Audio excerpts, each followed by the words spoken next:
bersama Allah. Paham ya? Maka dialah Ahad. Perhatikan baik-baik. Dialah Ahad. Qul huwallahu Ahad. Maka Allah yang sendiri dengan keesaannya ini tidak memerlukan siapapun, dan kenyataannya tidak ada apapun dan siapapun yang bersama Allah. Tidak arash, tidak kursi, tidak surga, tidak neraka, tidak waktu, tidak tempat. Allah ada tanpa tempat, tanpa waktu. Jangan pian pikirkan ini yang bila pian pikirkan ya pian bisa gila. Memikirkan wujud Allah tanpa tempat, tanpa waktu. Allah sudah katakan laisa kamitslihi. Jangan pian pikirkan, karena tahu ditimbang lawan apa buat. Jangankan Allah, surga saja. Surga itu dikatakan mala ainun ra'at wala udhunun sami'at wala khatar ala qalbil bashar. Surga itu tidak pernah dilihat mata, tidak didengar telinga, dan tidak terlintas di hati manusia. Bagusnya itu surga. Nah ya apa ampun surga yang maulah surga. Perhatikan, Allah wujud, ada tanpa permulaan dan tidak akan memiliki penghabisan. Allah ada dengan keesaannya dan tidak ada apapun dan siapapun bersama Allah. Jangan tanya tempat, jangan tanya waktu, karena Allah tidak dikurung oleh tempat dan waktu. Paham ya? Tempat itu makan, waktu itu zaman. Tidak ada makan dan zaman, tidak ada tempat dan waktu yang mengurung adanya Allah. Paham? Baik. Kalau kita ada tempat, ada waktunya. Tapi Allah tidak ada tempat, tidak ada waktu. Paham inilah? Namun begitu, pian jangan pikirkan, karena saat itu pian kan kedada. Bapak memikirkan sesuatu yang otak pian kada senjangkau. Sudah lupakan itu. Ini martabat yang tidak ada satu orang pun yang bisa sampai ke martabat itu. Allah yang esa dengan kesendiriannya dan dengan keesaannya. Paham ya? Lalu Allah yang esa itu ingin dikenal. Pertanyaannya, siapa yang akan mengenal Allah yang esa itu jika tidak ada yang bersamanya? Siapa yang mengakui pian Tuhan kami? Siapa yang mengatakan pian esa kalau tidak ada yang bersama Allah? Siapa yang akan kenal kepadanya kalau dia sendiri dan tidak ada siapapun bersamanya? Jangan dipikirkan, itu berat lah. Jangan tapi dipikirkan, dilewati aja. Sudah singkat cerita, berarti Allah itu sendiri dengan keesaannya dan jangan dipikirkan itu. Singkat cerita. Lalu Allah ingin dikenal. Allah itu zahirun, Allah itu batinun. Allah itu apa? Wal awwalu wal akhiru, wal zahiru wal batin. Allah itu awal, Allah itu akhir, Allah itu zahir, Allah itu Sekarang Allah yang batin tadi, ngaran batin itu terlihat kada? Nampak kada? Diketahui kada? Kada diketahui, makanya batin. Ini yang dimaksud ulama, wahwa ta'ala al-mutajalli li dzatihi bi ismihil batin. Dialah Allah yang bertajalli kepada dirinya sendiri. Jadi Allah itu menyatakan, akulah Tuhan. La ilaha illa ana. Kada ada Tuhan selain aku ya Allah. Berarti dia sendiri yang mengakui bahwa dia adalah Tuhan. Sehingga dikatakan oleh Allah, la ilaha illa ana, tidak ada Tuhan selain aku. Karena memang ada cuma Allah. Lalu yang batin itu, yang tidak terlihat itu, yang tidak ada waktu dan tempat itu ingin benampak, bahasa kita dalam tanda kutip. Lalu dikatakan walamma arada subhanahu wa ta'ala, ini ahad kan, Allah ini ahad kan, walamma arada subhanahu wa ta'ala ayyatajalliya bi ismihi zahir, ketika Allah ingin benampak dengan namanya zahir, terlihat saja lah, faqabada qabdatan min nurihi wa qala kuni Muhammadan, lalu ada Muhammad.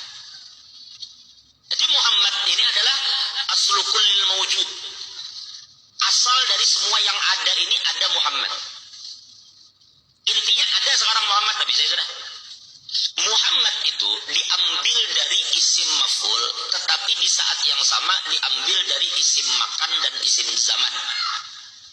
Hammada yuhammidu tahmidan fahuwa muhammidun wa dzaka muhammadun hammid la tuhammid muhammadun muhammadun. Kenapa Muhammad itu diambil dari kalimat isim makan? Jangan dalam surat itu isim makan. li'annahu sallallahu alaihi wasallam makanu tajallil ilahiyah. Karena dengan adanya Muhammad itulah dimulai adanya tempat. Sebelum ada Muhammad, tidak ada tempat. Begitu Muhammad ada tempat. Nyatanya Muhammad ini dulu yang menjadi tempat bertajalinya Allah Subhanahu wa taala. Nampak Allah di diri Nabi Muhammad dengan segala kudrat, iradat dan segala macam kesempurnaannya. Jelas apa jelas? Waktu pun dulu tidak ada, dan waktu itu pun ada bersama dengan adanya Muhammad sallallahu alaihi wasallam. Karena beliau ini diambil juga dari isim zaman. Kenapa Nabi diambil dari isim zaman? Namanya itu, maka ujar ulama li'annahu sallallahu alaihi wasallam awwalu zamanit tajallil ilahiyah. Karena awal tajalli Allah yang nampak bagi makhluk itu adalah bersamaan dengan wujudnya Sayyidina Muhammad. Jadi dengan wujudnya Nabi Muhammad bertepatan dengan adanya tempat Allah bertajalli dan adanya waktu bertajalli Allah SWT. Jadi bersamaan dengan adanya itu, maka adalah juga tempat dan waktu. Berarti adanya tempat dan waktu bersamaan dengan adanya Muhammad. Sebelum ada Sayyidina Muhammad, tidak ada tempat, tidak ada waktu.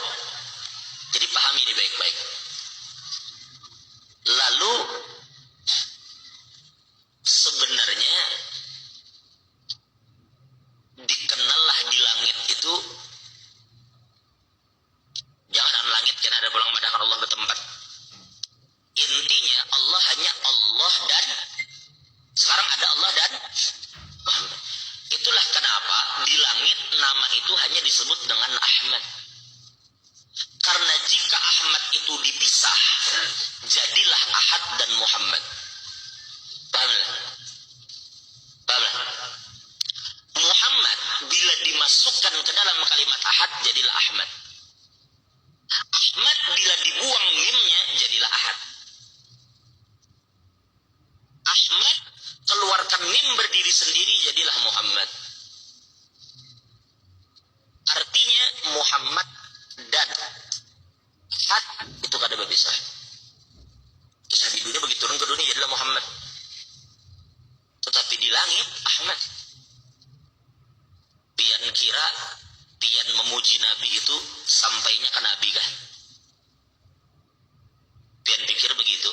Memuji Nabi, puji bihimat Nabi yang dipuji. Ujar almarhum Abah Guru itu tambusakan namanya. Karena Muhammad itu biar kayak apapun itu kan isim maf'ul.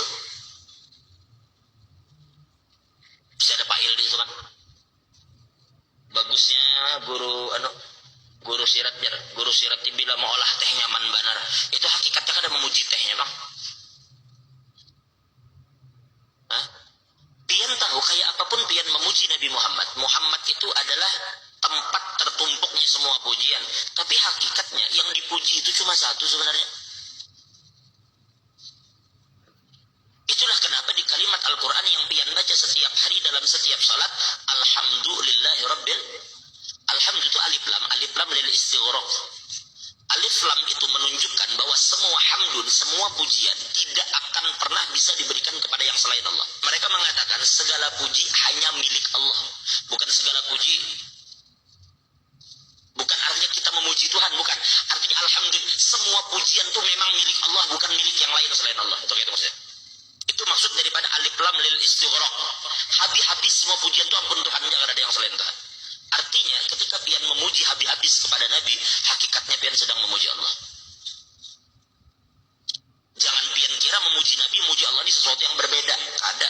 Memuji Nabi, memuji Allah.